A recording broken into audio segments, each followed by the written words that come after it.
Hello, welcome to Console Accessories, and in today's video I'm going to tell you how you can use your Switch with an Xbox One controller.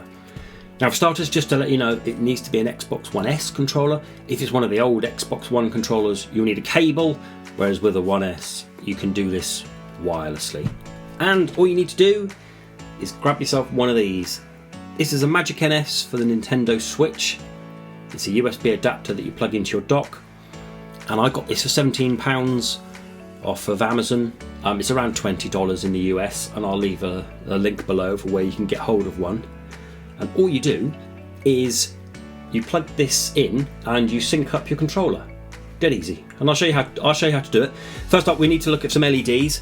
So let's knock the light off, make it a little bit easier. And what you do is you get your dock, you get your flash adapter, and you plug it in, and that's it. And then if you flip it over here, if I lay this down here, you'll see there's an LED flashing on there. And what you need to do for the Xbox One controller is have this on red. There's a little button here. If you hold this down for a few seconds, it will change colour. So for example, there we go, it's gone to purple. And the next colour is kind of like a yellow.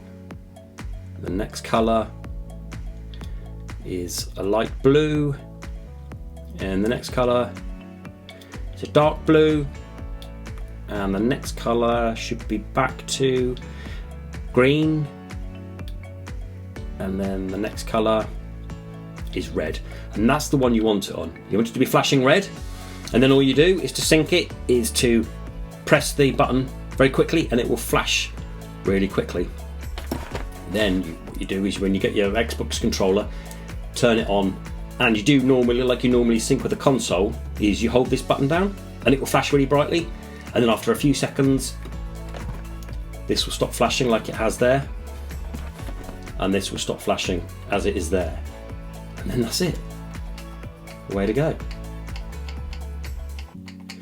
As with this though, this is a Pro controller. Let's stick the lights back on so we can see the Pro controller better. The Pro controller has the A and the B there, and the X and the Y. It's exactly mapped as it is on here. This will not be your A button, this will be your A button. So this is A, B, X and Y, so it's flipped over. Okay, so if you wanted to go into controllers, you need to press B, and then to come back out, you would press A. So you'd have to do it, rather than by looking at them, you'd have to do it by memory. But it works absolutely perfect. Wirelessly Xbox controlling. Not a problem at all. And then this is your plus and your minus key, and that's your home key there.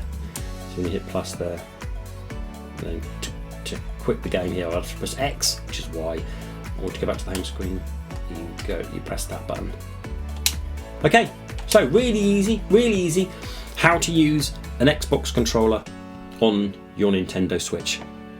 Okay, if you've got any questions, please do comment below. I'll happily answer them. If you're having trouble setting it up, please let me know. This Mayflash adapter, this one here, has many other functions. You can use a keyboard and mouse on a Switch. You can use a DS4 on the Switch. But I wanted to tell you about the Xbox One controller. If you want me to explain how to use a DS4 or a keyboard and mouse on the Switch, then please do comment below, because I have had it set up and had it working. I decided to use the Xbox controller as that's what a lot of people have asked for. Okay, any questions, any comments, do you use one, let me know, and until the next video, bye bye.